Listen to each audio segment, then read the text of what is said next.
Olá, família Life Church. Seja bem-vindo ao nosso canal. Nós estamos aqui trazendo para vocês mais uma série de estudos e durante 4 semanas nós vamos falar sobre o coração. Nesses próximos dias, nós vamos falar sobre os seguintes tópicos. Vamos aprender a analisar o nosso coração, vamos olhar para o nosso coração como uma terra fértil, vamos aprender sobre ter um coração protegido e também ter a liberdade de um coração curado. Eu convido você a fazer parte comigo nessa jornada. Eu tenho certeza que você não será mais a mesma pessoa. E eu tenho um pedido especial para você. Eu quero te convidar a curtir o nosso canal Life Church TV e compartilhar com os seus amigos e familiares, para que também eles sejam edificados e abençoados através desse conteúdo. E não deixa de passar lá no nosso Instagram e curtir as nossas redes sociais. Muito obrigada. Nesse primeiro episódio, nós vamos fazer uma análise do nosso coração. Por que nós precisamos cuidar do nosso coração? Eu convido você a ter em mãos aí a sua Bíblia para você ler comigo e se você desejar um bloco de anotações, para que à medida que você ouvir, você identificar, você já vai anotando para no final do vídeo nós orarmos juntos. Vamos lá para Provérbios 4, 23. É um versículo muito conhecido e eu quero abrir essa série trazendo ele para a nossa meditação, que está escrito: sobre tudo que se deve guardar, guarda o teu coração, porque dele procedem as fontes da vida. Olha que magnífico que está escrito na palavra, que toda a nossa vida inicia a partir do nosso coração. Por isso, nós temos que protegê-lo, nós temos que ter cuidado com o que alimentamos e guardamos dentro dele. Você sabia que no hebraico, a palavra coração se chama leb e está relacionado ao nosso sentimento. Então, quando eu leio nas escrituras a palavra coração, eu encontro a palavra leb, que está indicando o meu ser interior, a minha mente, as minhas vontades, o meu conhecimento, a minha razão, a minha reflexão, um lugar de memórias e um lugar de desejos e emoções. Olha que interessante. Então, sobre tudo que se deve guardar, guarde o seu leb, guarde tudo isso que tem dentro de você. O quão poderoso isso é. E às vezes nós aprendemos ao longo da nossa jornada que o que entra por aqui, sai por aqui e está tudo bem. Mas não é bem assim. O que nós ouvimos que entra pelo ouvido direito. Existe um lugar chamado espaço que pode cair no seu coração. E ao longo da minha jornada eu encontrei muitas pessoas com o coração ferido sem saber. Pois isso reflete nas nossas atitudes. Você sabia disso? Que a forma como você reaciona, a forma como você se comporta ou você reage diante das situações denuncia o que você carrega no seu coração? Pois bem, eu queria chamar a sua atenção, então, para não menosprezar os seus sentimentos, pois eles afetam diretamente a sua vida, mas a sua vida não pode ser governada por ele. Se torna um problema para nós quando nós deixamos os nossos sentimentos nos governar.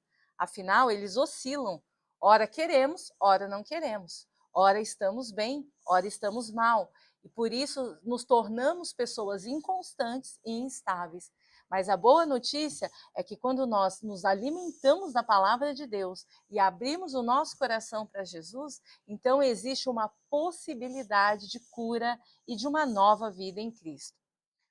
Um ponto importante que precisamos observar é que somos roubados a partir do coração. No Evangelho de Mateus, capítulo 13, versículo 19, está retratando sobre a parábola do semeador. E no versículo 19, exatamente, está escrito assim: a todos que ouvem a palavra do reino e não a compreendem, vem o maligno e arrebata o que lhes foi semeado no coração. Este é o que foi semeado à beira do caminho. Então, quando eu olho para esse texto na Escritura, eu tenho o entendimento que a palavra ela pode estar sendo semeada na minha vida, mas se eu não estiver atenta a isso, eu serei roubada a partir do meu coração. Por isso é importante eu guardar o meu coração. e fazer com que ele se torne um solo fértil. Como eu sei se o meu coração é um solo fértil, né? Essa é uma pergunta que todos nós fazemos. Será que o meu coração está bem? Será que então eu estou tendo uma vida produtiva? Eu sou uma pessoa saudável? Um dos jargões mais comum que eu escuto é: eu conheço Jesus e no dia que eu aceitei a Jesus a minha vida mudou. Exatamente. Quando nós aceitamos Jesus, nós entregamos o nosso coração a Ele, pedimos perdão pelo nosso pecado, então nesse momento nós temos o nosso espírito regenerado através do sangue de Cristo. Porém, a nossa alma, ela precisa ser tratada. Muitas marcas foram feitas em nós ao longo da nossa história e elas não somem de maneira instantânea na nossa vida. Por isso é importante nós analisarmos as nossas ações. E esse é o fruto, de fato, se o nosso coração está curado ou não. Vamos lá? Vamos falar sobre alguns sintomas? Um sintoma que é muito importante e talvez um dos mais eminentes é o isolamento. As pessoas que buscam o isolamento, elas preferem não ter relacionamentos, não criam círculos de amizade, não confiam nas pessoas, preferem caminhar sozinhas, fazer as coisas sozinhas, têm dificuldade de se abrir com pessoas. Tudo isso nos demonstra um coração ferido. Demonstra que em algum momento essa pessoa foi entristecida por alguém, ou ela teve uma frustração relacionada a uma amizade ou algum relacionamento próximo e o seu coração está ferido. E aí o sintoma é o isolar-se. Então nós precisamos olhar para nós e avaliar essa questão. Um outro ponto é a insubmissão. Pessoas que têm dificuldade de se submeter à opinião de outras pessoas, pessoas que têm dificuldade de se submeter a autoridades, dificuldade de se submeter ao convívio geral, né? A uma regra social. Tudo isso vai denunciando aí como está o coração dessa pessoa. E um outro muito claro, que nós vamos falar mais adiante com mais detalhes, é o coração endurecido. Consequentemente, uma pessoa com um coração endurecido, ela não cresce, ela não progride. Apenas os dias vão se passando, mas emocionalmente, essa pessoa ela fica estagnada. Eu queria ler com vocês, Provérbios 18:1, está escrito assim: busca satisfazer o seu próprio desejo aquele que se isola. Ele se insurge contra toda sabedoria. Então nós precisamos tomar cuidado, porque o isolamento ele não é saudável. Nós fomos criados para nos relacionar, para termos amizades, para conversarmos, somos seres sociáveis, precisamos socializar, seja em casa, seja com a família, com a igreja, na sua comunidade, na escola, no seu ambiente de trabalho. A socialização ela é muito importante para o nosso desenvolvimento e também gera em nós um amadurecimento emocional. Então fica aí essa dica para você prestar atenção como está o seu nível de socialização. Vamos para Filipenses capítulo 2, versículo 3 e 4, que está escrito assim: nada façam por ambição egoísta ou por vaidade, mas humildemente considerem os outros superiores a vocês mesmos. Cada um cuide não somente dos seus interesses, mas também dos interesses dos outros. Viu que interessante esse texto? Ele nos convida a esse relacionamento com pessoas. Ele é extremamente necessário para que sejamos pessoas saudáveis emocionalmente e espiritualmente também, porque entendemos que Deus nos presenteou cada um de nós com dons específicos, com características específicas. E quando nós nos unimos, essa nossa diferença é o que faz com que o corpo de Cristo e o reino de Deus se expanda na terra. As nossas diferenças, então, servem para somar e não para nos separar. Outro texto que eu queria ler com vocês é 1 João, capítulo 1, versículo de número 7, que diz assim: se porém andarmos na luz como ele está na luz, temos comunhão uns com os outros. e o sangue de Jesus, seu Filho, nos purifica de todo pecado.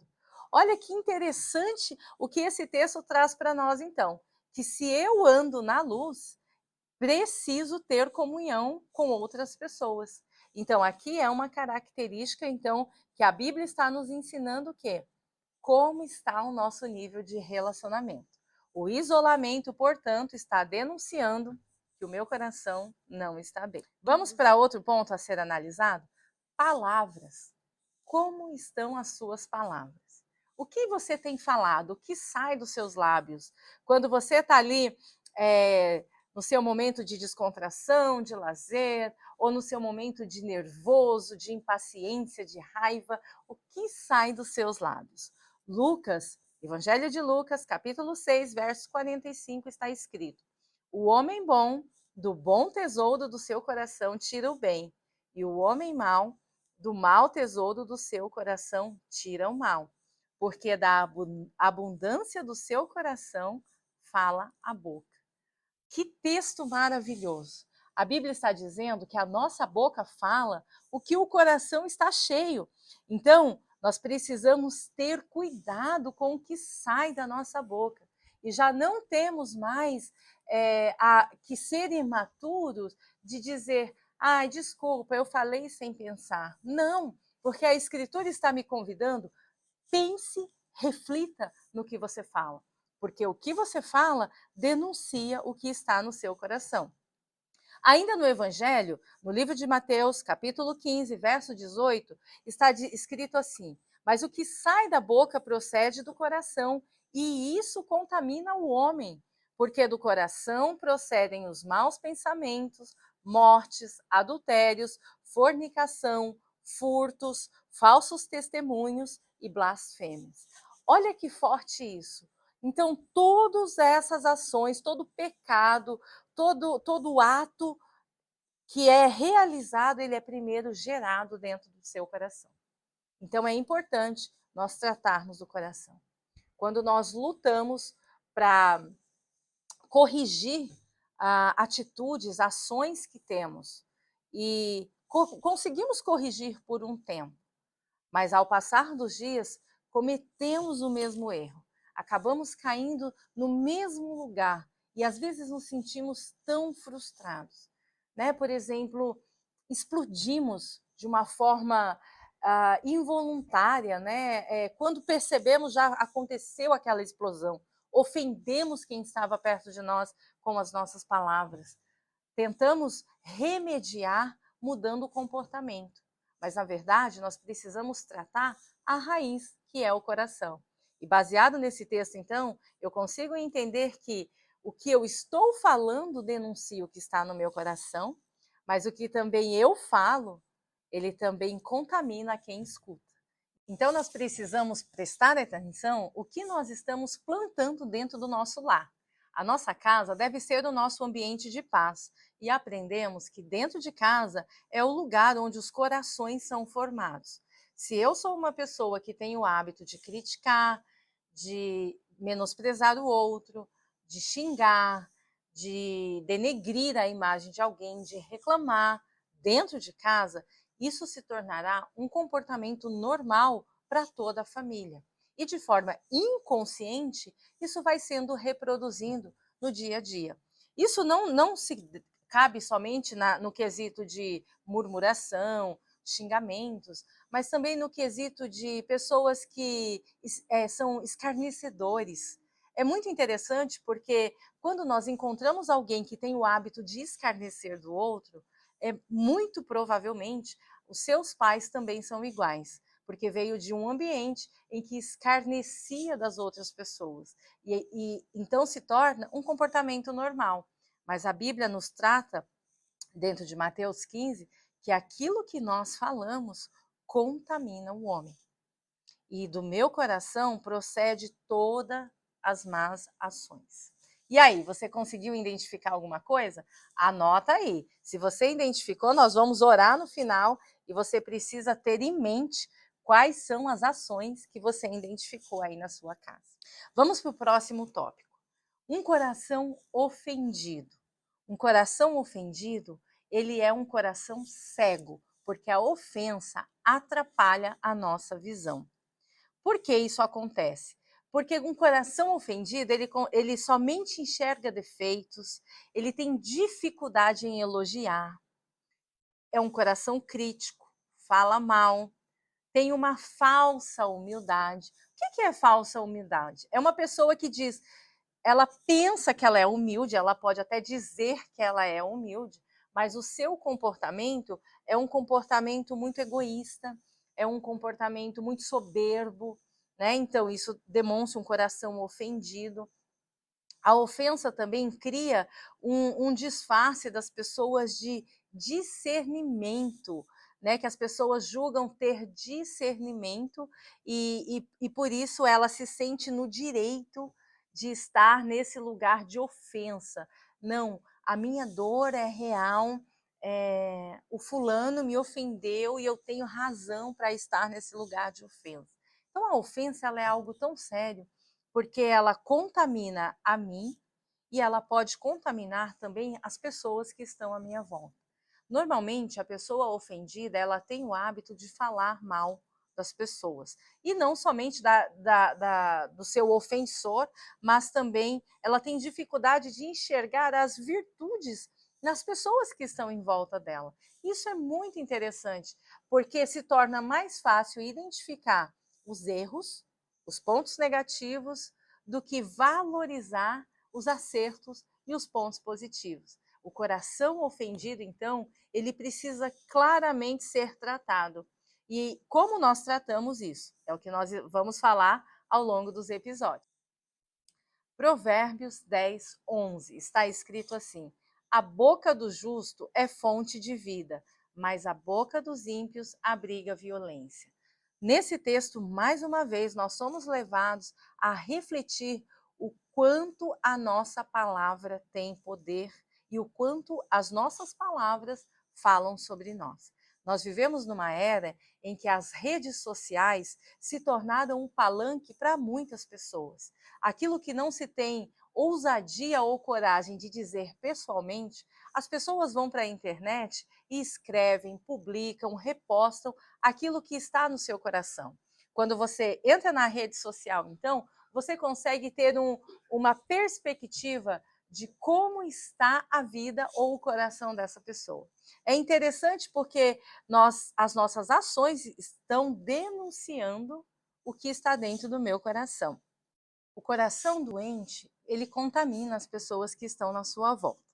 Em Hebreus, capítulo 12, no verso 14, está escrito assim: segui a paz com todos e a santificação, sem a qual ninguém verá o Senhor, atentando diligentemente, porque ninguém seja faltoso, separando-se da graça de Deus, nem que haja alguma raiz de amargura que brotando vos perturbe e por meio dela muitos sejam contaminados. O coração contaminado, então, o coração doente, o coração ofendido, ele não só gera a infertilidade para a sua própria vida, mas também para as pessoas que estão à sua volta, porque ele expressa nas suas palavras, às vezes palavras duras, palavras cruéis, palavras sem pensar ou propositalmente até mesmo, morte ao invés de vida. E o que nós lemos aqui é a raiz de amargura brotando no coração. E ela contamina, e a Escritura diz que nós podemos nos separar da graça de Deus. Olha como isso é interessante. Então, o coração não é meramente, simplesmente uma questão de emoções, mas é o centro, é aonde a fonte da vida brota em mim e em você. Por isso eu preciso prestar atenção que tudo que eu falar está denunciando. Vamos então olhar agora para dentro de nós e ver as nossas palavras? Pare por um instante e reflita. Se você pegar as suas palavras ao longo de uma semana, reflita o quanto você usa a sua boca para abençoar, para construir, para elogiar, para dizer o quanto as pessoas são importantes na sua vida, ou o quanto você usa a sua boca para amaldiçoar, para xingar, para rebaixar o outro, humilhar, reclamar, murmurar. Será que você está usando melhor ou pior? Né? É uma análise boa. Então a gente precisa, quando identificamos as nossas palavras, traçamos um parâmetro com os nossos pensamentos, porque nós sabemos que o que pensamos, nós proferimos. Se eu profiro palavras que não constroem, palavras negativas, provavelmente o meu pensamento ele está sendo alimentado o tempo todo também por esse tipo de nutrientes que são prejudiciais para a nossa vida emocional. E é interessante porque quando nós falamos de coração, nós não estamos falando somente das emoções, mas isso influencia diretamente a nossa vida espiritual. E isso me chama a atenção porque muitas pessoas não conseguem ser constantes na sua vida espiritual com Deus. Algumas pessoas até tentam, se esforçam, oram, jejuam, estão em todos os cultos possíveis, mas lá dentro, lá no fundo, os seus desejos ainda não foram transformados, não foram domados. Lá no fundo, no escondido, ainda é tentado fazer aquilo que é errado, que é enganoso, que é pecaminoso. Nos seus pensamentos permeia a maldade, a ambição, a vingança, o ódio, a raiva. Então, por que isso acontece? Por que isso acontece? Vamos observar juntos? Provérbios, capítulo 15, versículo de número 4. A língua serena é árvore de vida, mas a perversa quebranta o espírito. Olha que forte. A palavra perverso no original é selef, que significa desonesto, conduta falsa. E quebranta, sheber, significa esmaga, fratura, ruína. Olha que interessante então, a língua serena, a língua branda, a pessoa que usa a sua língua com sabedoria para construir, para edificar, para abençoar, é árvore de vida, gera vida por onde passa. Porém, a língua perversa, a língua desonesta, a língua de conduta falsa, ela esmaga, ela fratura, ela quebra o espírito. Olha como isso é forte. Como nós estamos construindo, ou melhor, como você foi construído. Será que você foi gerado dentro de um ambiente em que o seu espírito foi gerado através de vida, ou você é um sobrevivente e foi gerado através de palavras de morte e maldição? Jesus tem cura para você e pode mudar a sua história. Nessa série, nós vamos juntos, então, construir um novo coração. Porque em Provérbios 15, 13 está escrito: o coração alegre aformoseia o rosto, mas com a tristeza do coração o espírito se abate. O desejo do meu coração é que você tenha uma vida estável com Deus, que você desfrute de um relacionamento com o nosso Pai Celestial aqui na Terra. Que você viva o reino de Deus todos os dias da sua vida, que você desfrute da vida abundante que Jesus tem para você. Por isso, vamos construir juntos um novo coração. E eu estou ansiosa para ouvir os testemunhos. Entra aí embaixo, deixa o seu comentário, compartilha conosco, manda para nós se você tiver perguntas e nós vamos seguir juntos nessa jornada. Que Deus abençoe a sua vida e agora eu convido você a fechar os seus olhos e perguntar ao Espírito Santo se existe alguma coisa dentro de você, disso que nós falamos aqui, que precisa ser tratado. Vamos orar juntos? Pai, eu quero te agradecer pela vida dos meus irmãos. Eu coloco cada um deles diante da sua presença e te peço, Espírito Santo, que nos ajude nessa jornada. Se há algo em nosso coração que está minando as nossas forças e sugando a vida que recebemos de Jesus, que neste momento o Senhor nos traga à memória, para que possamos nos consertar com o Senhor, para que possamos ser livres, livres de todo e qualquer sentimento que identificarmos. Nós recebemos a vida abundante de Jesus. Nós te agradecemos em nome de Jesus. Amém. Fica comigo nos próximos episódios e você vai descobrir como mudamos a nossa maneira de pensar e como tratamos o nosso coração. Deus